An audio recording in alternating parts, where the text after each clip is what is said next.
Alrighty, next game up is the Saints at the Patriots, and man, oh man, this was not game managing quarterback. And what the hell? Whose bright idea was it to have Mac Jones throw the ball 51 yards? This is what we're saying here. What are we doing throwing the ball? I know, throwing the ball is obviously the new wave of the league over the last 4 or 5 seasons and will continue on to the future. They would get rid of the running backs if they could, honestly, the NFL. But why are we throwing the ball so much with the young guys and even with the older guys that really shouldn't be throwing the ball that many times, because you don't want their arms to fully just break off mid-game and fall to the ground?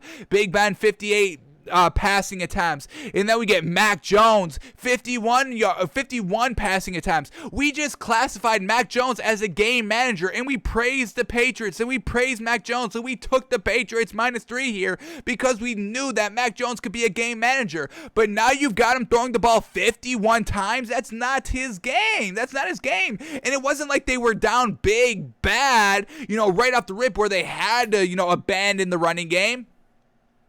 In the first half, the biggest deficit was just 14-0. It was just 14-0 at the end of the first quarter. 14-3, they score a field goal right before halftime. And, it's a competitive game still. You don't need to throw the ball 51 times here. So, hated that by the Patriots. Truly unfortunate. So, let's start here with Mac Jones and the Patriots and what happened. Mac Jones throws the ball 30 of 51. Not good out there. Not good. 58% completion percentage. Absolute trash. 270 yards on 30 completions. A little bit of a dink and dunk. 1 touchdown. Not great for throwing the ball 51 times. And 3 interceptions. Truly, truly unacceptable. So the first interception comes in the second quarter, and the Saints go down and score the touchdown. Jameis Winston, we're going to talk about him as well, because once again, it's not like he's throwing the ball and slinging it around. Once again, under 200 yards passing for Jameis Winston. We still don't buy this Saints team 100%. It's just, you win against a rookie quarterback in New England and just a lackluster team overall offensively, and you took advantage. You left the door open, but you took advantage at the end, so I guess we give the Saints a little bit of credit. But the first interception here by Mac Jones results into 7 points. The second interception is a pick 6, and the third interception is literally their last drive of the game. But 2 interceptions for 14 points, and the Patriots didn't even put up 14 points the whole game. So truly lost the game here by Mac Jones, but that goes a little bit on the scheming and the game plan by having him throw the ball 51 times. That's not what Mac Jones should be doing right now, or really at all. But they did it, so unfortunate there.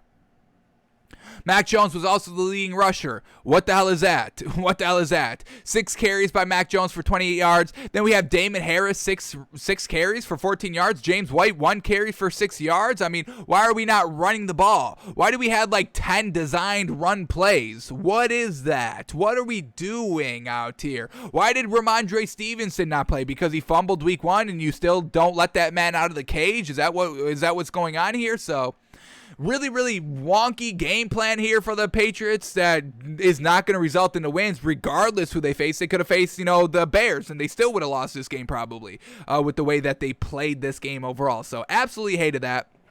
Let's see who Mac Jones was throwing the ball to. We get Kendrick Bourne, leading receiver here, 6 receptions for 96 yards and a touchdown. Jacoby Myers, 9 receptions for 94 yards. Then we get Hunter Henry, 5 receptions, 36 yards. Brandon Bolden, 3 receptions, 23 yards. So it's not like Mac Jones was actively looking for the check down, going to his wide receivers, not, dinking and dunking to the tight ends and the running backs the entire game. So that's a positive if you're looking for one, but everything else, real negatives here.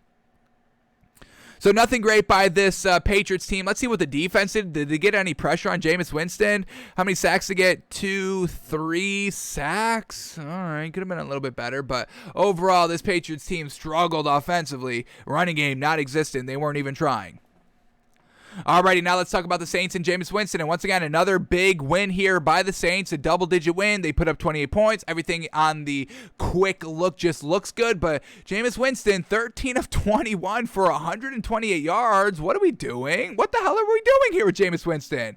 I mean, 61% completion percentage for only 128 yards. This man is still not airing it out. Still not, going to his wide receivers deep down the field over and over and over again. I mean, this is nothing that we can truly buy into, and they're 2-1, but some of these teams that they face so far, when they face the real competition in, Carolina, they get blown out and can't move the ball. So we're still not buying this Saints team yet. We're not buying Jameis Winston. We're not buying the Saints offense. We can buy the defense a little bit, but that's all we can really do so far. So Jameis Winston, a lackluster performance, but it gets the win. So we can't knock him too much out here.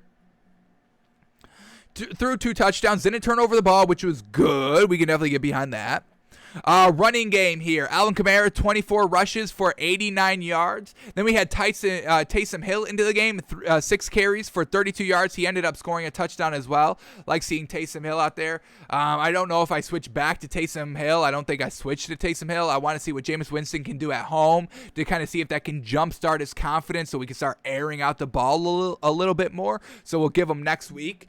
But we got to see more yards. I mean, we have to see a 200-yard passing game at some point, or we just have to, by default, go to Taysom Hill because, yeah, you may be able to beat, like, the worser teams, the bottom-of-the-barrel teams here, not putting up 200 yards passing, but you're not going to win the Super Bowl. Absolutely not. You won't beat the Chiefs. You won't beat the Chargers. You won't beat the Bucks. You won't beat the Rams. You're not going to beat the upper echelon teams that you need to beat on your way to the Super Bowl by not throwing 200 yards. So we have to get it going at some point. Hopefully, Jameis can get it done next week at home.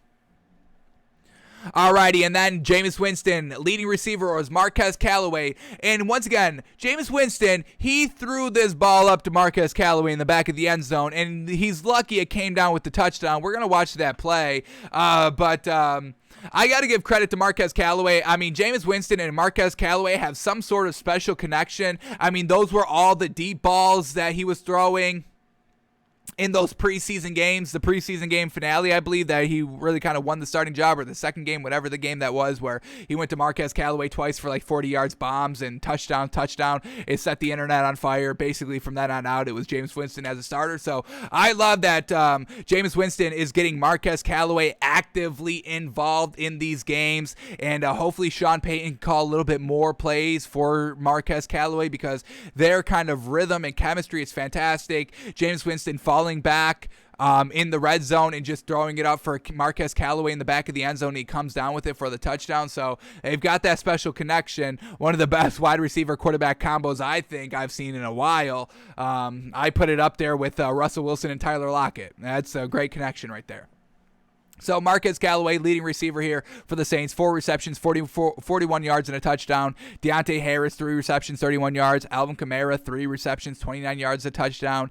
Kenny Stills, 1 reception, 17 yards. And didn't he just get signed here by the Saints, and he's already kind of actively getting it done? That's decent.